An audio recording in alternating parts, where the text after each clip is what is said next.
Well, it's Talk Birdie To Me. We love a bonus podcast. And here's another one. Massive thanks to our mates at the Golf Clearance Outlet who beat everyone's prices, and Ping, who, like they've done for Nick O'Hearn, they'll help you play your best. And the Watch My Numbers app. Play smarter and use your data. Now, a bonus episode of Talk Birdie To Me. Here's Nick O'Hearn and Mark Allen. Righto, we ready to go? Yep, all good. Top 100 lists in golf courses, no matter whether it's country-based or around the world, are very, very important. People rely on them. People measure their golf course against them. There is a curiosity factor why some courses are right at the top and some courses are right down the bottom. And much discussion is taken every single time a top 100 list or a top 50 list is released. We love them. Nick, you and I love them. We certainly do. This year, Golf Digest, which is probably the most respected one in this country, got it wrong. It had number one wasn't Royal Melbourne West. Now, that's just my opinion. That is just my opinion, and this is an opinion-based thing that Golf 100 lists are always done on. Steve Keipert is the man from Golf Digest that we wanted to talk to. G'day, Steve. How you going? Good, thanks, guys. How are you? Yeah, we're really well. Cape Wickham, you've got at number one, Royal Melbourne West at number two, Kingston Heath at number three, Barnbougle Dunes at number four, and Peninsula Kingswood North at number five. The top one is the one that we had the big query about, Steve. Can you tell us a bit about your criteria for all of your course voters, what they are looking for? Yeah, for sure. And it's obviously a result that has really kind of divided opinion, and we get that because, it's easy to say that there's nothing better in this country than Royal Melbourne, and plenty of people feel like that. I guess it's just if you look at it through the prism of our 7 ranking criteria, that's, I guess, where it's come from. And it's a process and a set of criteria that we've been using for a long time. We have adopted it from the US edition of Golf Digest. It's the same criteria they use.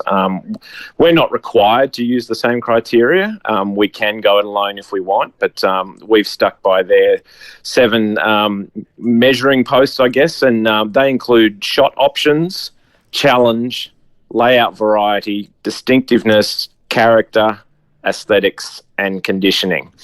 And in crunching the numbers from our panel, it was in the aesthetics category that really is where the difference was, not just between Cape Wickham and Royal Melbourne, but Cape Wickham and every other course. It was significantly ahead of all other courses in that category. And it's only just nudged past Royal Melbourne West. There was only 0.22 out of 80 in difference in scores across our entire panel between the two courses. So it was a very close run thing. Geez, that is really tight, isn't it? Steve, I actually haven't played Cape Wickham, so I can't comment on the golf course, and probably several there in the top 10. I haven't been to Barnbougle Dunes and Lost Farm and those sorts of places. You better live a little here, Nick. What are you doing? I've only been back in Australia a few years. Come on. I can't wait actually for 7 Mile Beach to be finished and see where that ends up on the list as we go forward. But I guess one of the things I wanted to ask is how long does it take for you to basically get everyone on that you want to see these golf courses? Is it over a rolling period? No, it's a clean 2-year period. So as soon as one ranking ends, it's like that's a line in the sand, and you begin again. So it's essentially March 1 of even numbered years through to the end of February 2 years later.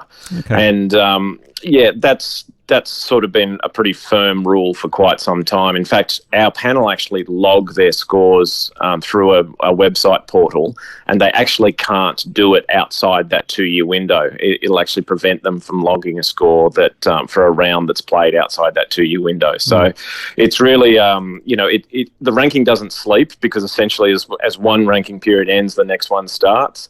But 2 years is the period.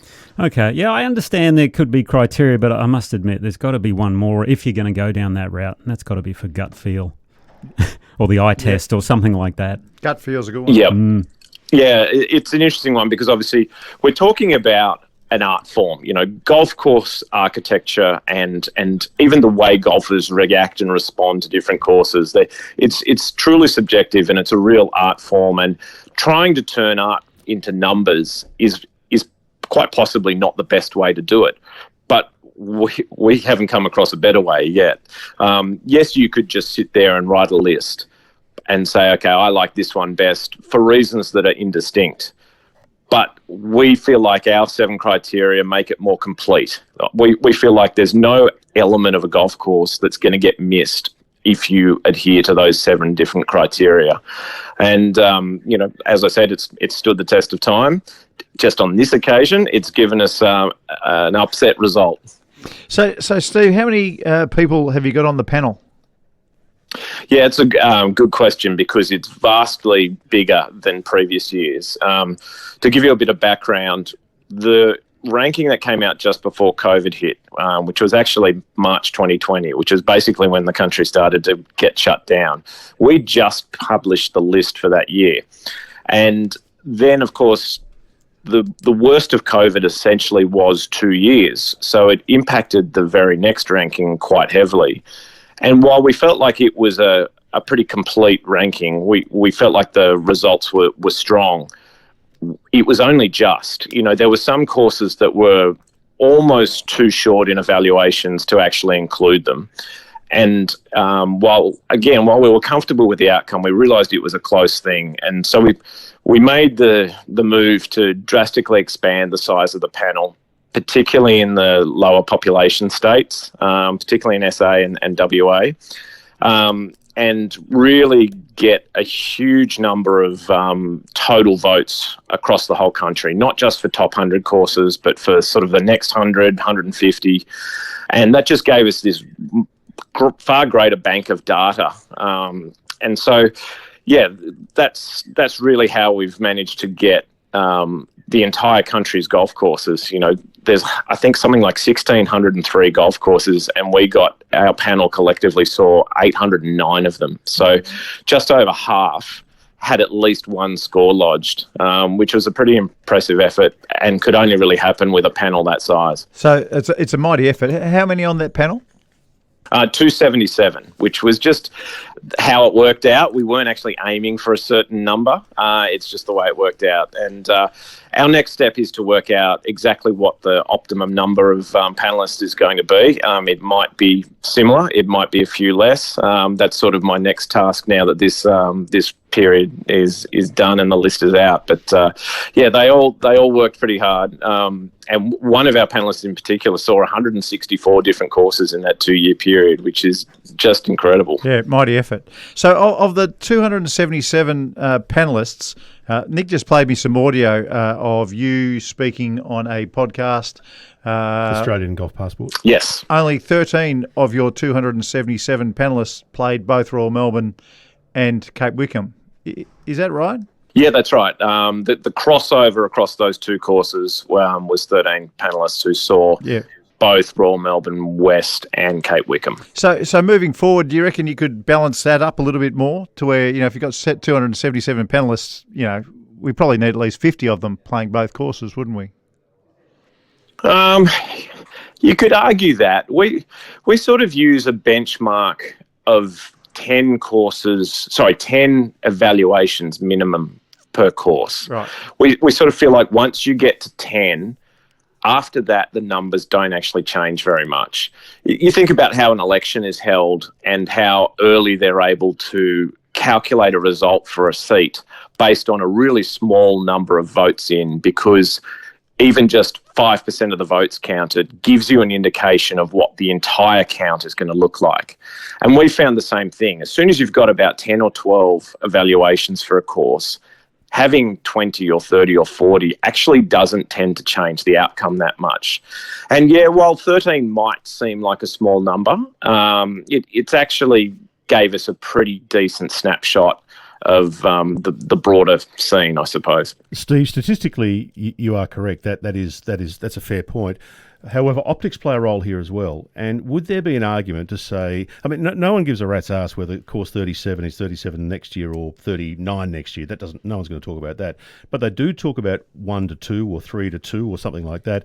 Is there an argument to say, righto, any course in the top 10 needs to have at least 40 or 50 people evaluated? Is that a reasonable point to make, or do you disagree?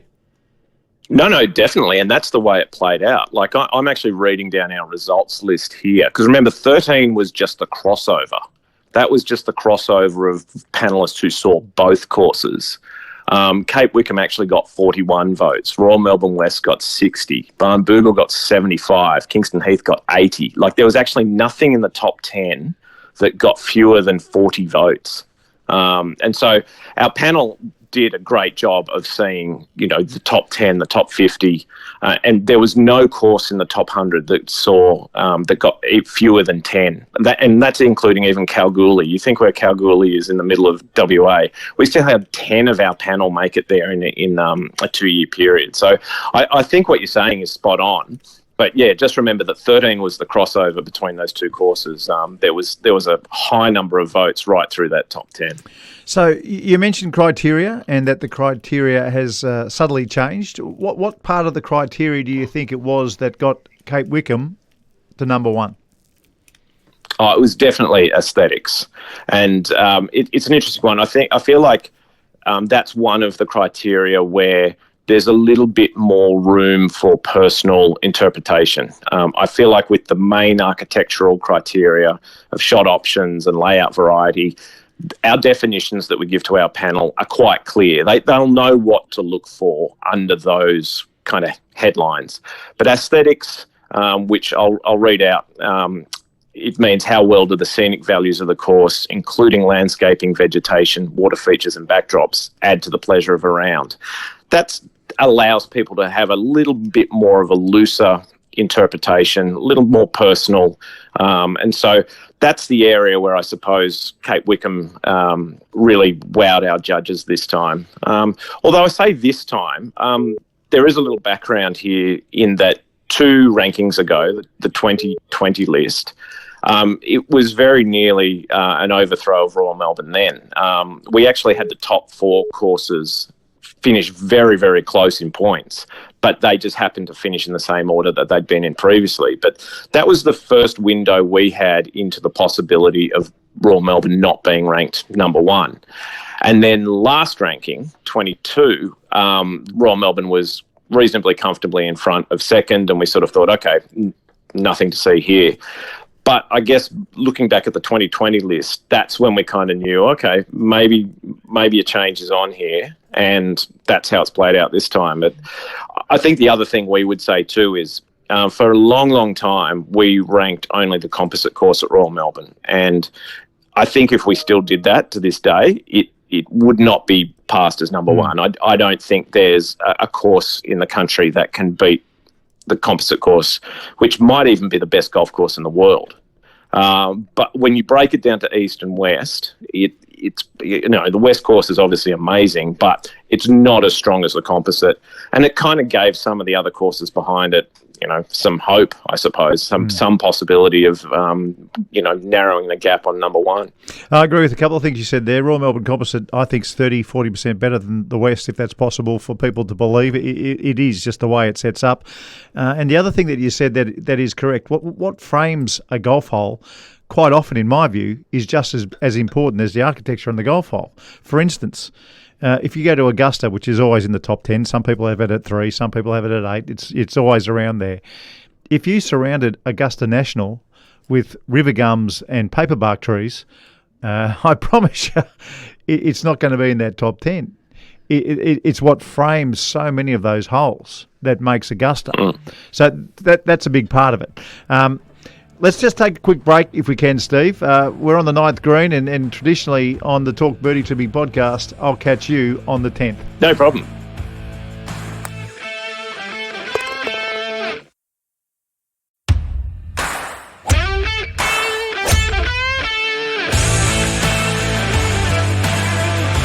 Thanks for listening to Talk Birdie To Me, and if you're up for it, we'd love you to subscribe, rate and share the podcast wherever you listen. And thanks to our great partners who make the show possible, Ping, they'll help you play your best, Watch My Numbers, the most powerful database golf app in the world, and the Golf Clearance Outlet. They beat everyone's prices. Now, back to Nick O'Hearn and Mark Allen. We're talking with Steve Keipert from Golf Digest. We're talking about the top 100, where this year, Cape Wickham, according to their panel, is the number 1 golf course in the world. Nick and I are going to give you our top 8 if you don't mind, Steve, our top 8 golf courses in the country. I've got Royal Melbourne West, Kingston Heath, number 2. PK North, Peninsula Kingswood North, is very close to going to number 2 last time I played it. And I'm a member of Kingston Heath, so it gives you a bit of an idea there. It's creeping up on me, PK North. I've got Victoria at number 4, Royal Adelaide at number 5, Royal Melbourne East at number 6, PK South at number 7, and the Australian at number 8. They're my top 8. None of the courses in Tassie feature in my top 8. They're thereabouts. They're not far behind the top 8. But what have you got in your top 8? For me, again, I can only go with the ones that I've played. As I said, haven't played down at Tasmania, some of those courses, all those, Cape Wickham especially. Number 1, Royal Melbourne West, 2, Kingston Heath, 3, New South Wales for me, 4, Victoria, 5, Metro, although that's undergoing some changes at the moment, 6, Royal Adelaide, 7, RM East, and 8, PK North. Okie doke. Steve, is Cape Wickham number 1 in your eyes?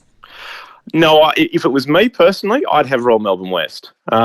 It'd be close, but I actually came away from a trip a month ago. Haven't you got some pull there at the magazine there? Well, that's the thing. I just had to go by the numbers that were given to me. But once they were done, I actually did a 2-day trip at the beginning of April that took me to Royal Melbourne, then Cape Wickham in back-to-back days, which is one of the stories in our May issue. And I hadn't actually been to either course in 5 years. So I wanted to kind of go to both with fresh eyes, try and see what our panel could see.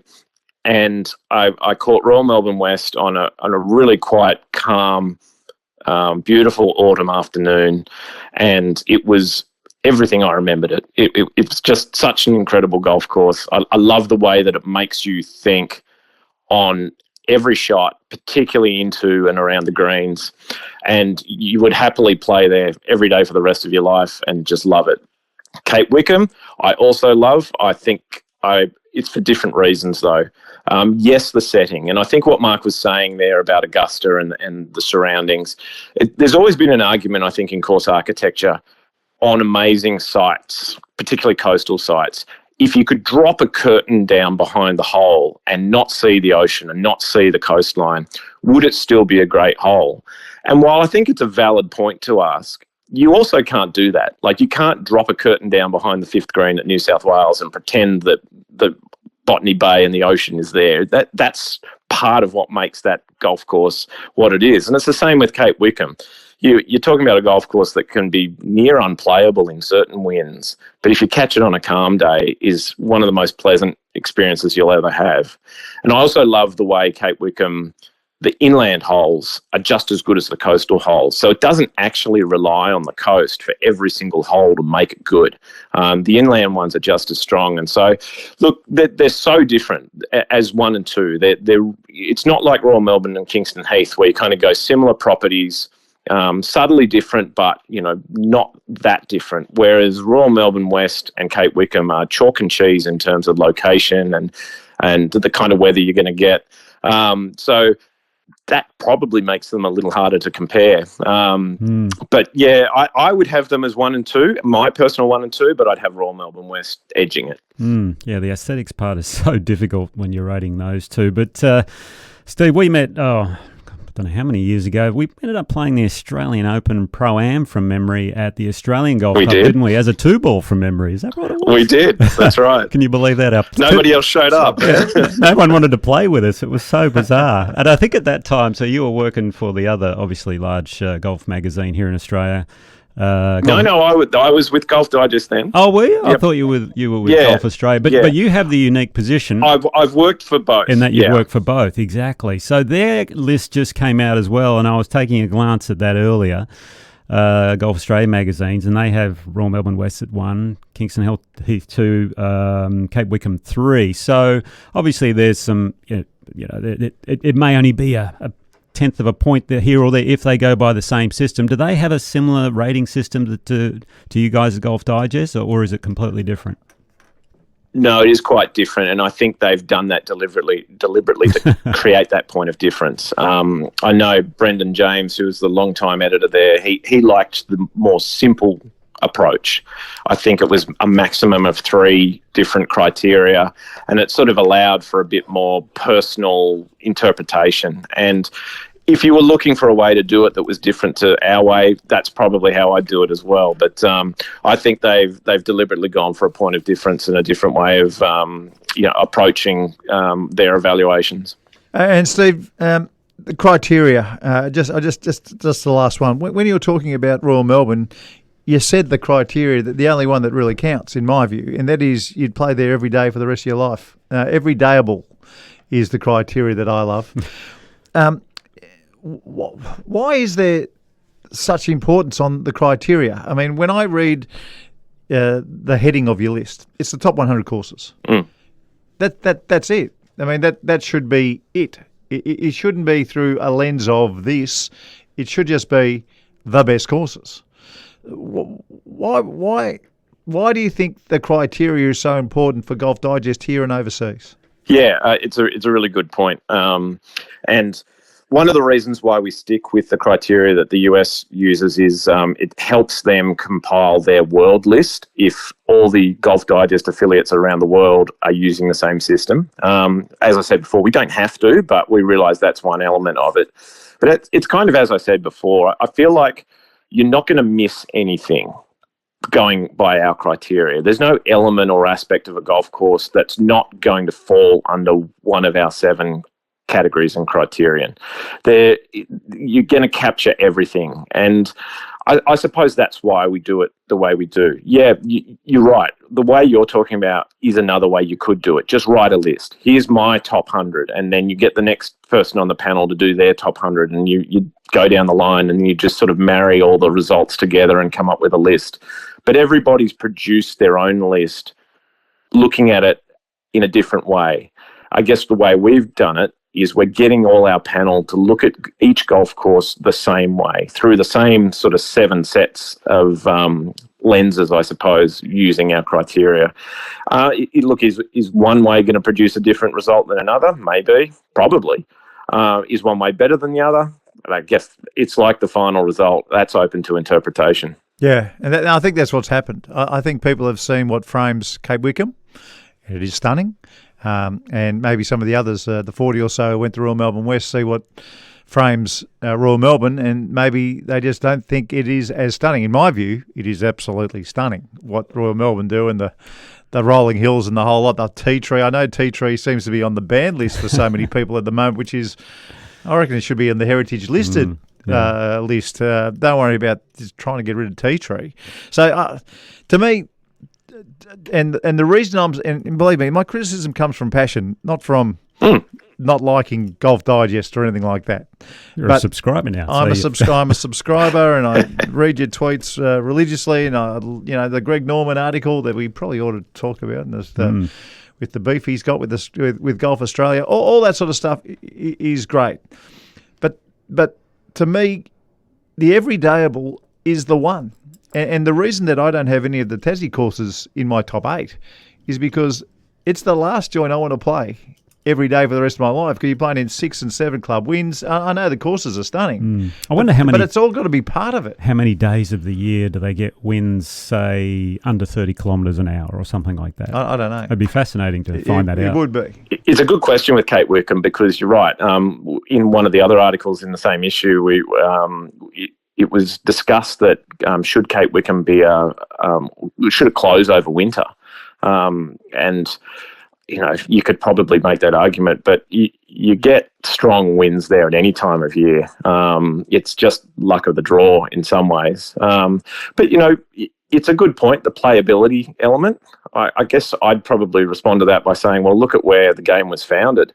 Look at the UK. I mean, you can get some vile, foul weather on the coast there, but it somehow just adds to the charm of it, doesn't it? I mean, we see it at St Andrews. We see it when it's calm and the top tour pros tear it apart. But by gosh, when it blows, it's brutal. And isn't that part of links golf? The other point I'd make too about Royal Melbourne, and I don't want to gloss over this, is it actually polled a higher score this time than last time. Its average score from our panel this time was actually higher, even though it got nudged to number 2. I described it to somebody the other day as it's almost like Royal Melbourne West went out and shot 64, it just got beaten by Cape Wickham shooting 63. You know, it's still an incredible golf course. It just got pipped on this occasion. Well, if someone can shoot 63 around a windy Cape Wickham, from what I hear, they should be number one in the world. No, it's a fabulous course, Nick. It is a fabulous place to go and visit. It's fabulous, but it's just not in the top.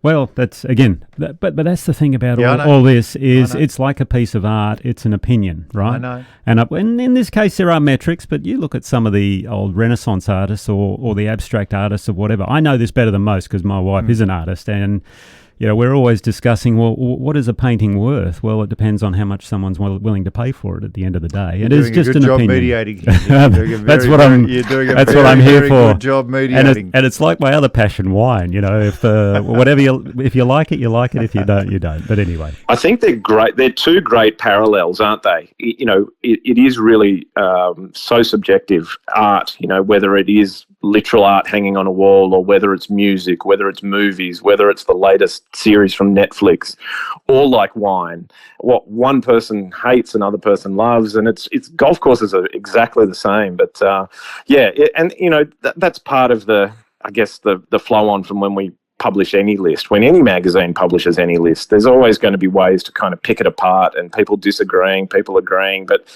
I think the fact that it stimulates conversation is probably the best part of it. It gets people thinking about, you know, well, have I played here? Like you two are hopefully sitting there going, well, we've just got to get to Cape Wickham. I need to see this place for myself. And, you know, if that's how people are viewing our list as the basis for their next golf trip, then that's probably the best part of it. Just before we go, the Shark and his comments towards Golf Australia. Yes.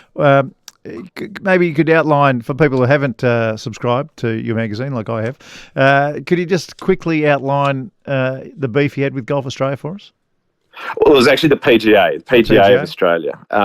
There was a congratulatory post when the Ripper GC quartet captured the Live Golf Singapore event, and the PGA put up a post on Twitter or their various social media pages congratulating the four golfers, but not naming them as Ripper GC, not referencing Live or Live Golf Singapore, just congratulations on the four Aussies winning. And I think Greg or some of Greg's people have spotted this. And a similar thing happened, I think, at the end of Adelaide as well. I think there was a similar kind of post that, again, kind of danced around those three letters that the PGA seemed disinclined to ever mention.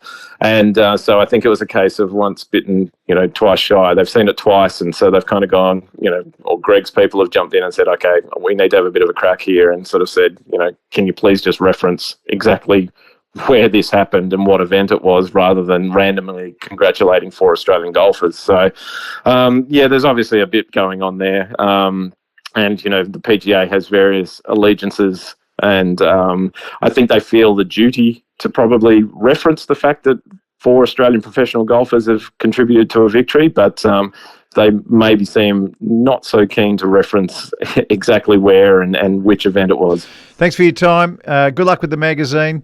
And Royal Melbourne West is the number one golf course in the country. Thanks, Steve. I look forward to having a glass of wine with you at some point and debating all of this. And Mark, you can sit on the sidelines. And I'll let you choose. I'll let you choose the wine, huh? I don't want to be responsible for bringing the wrong one. Good on you, Steve. Cheers. Thanks, guys.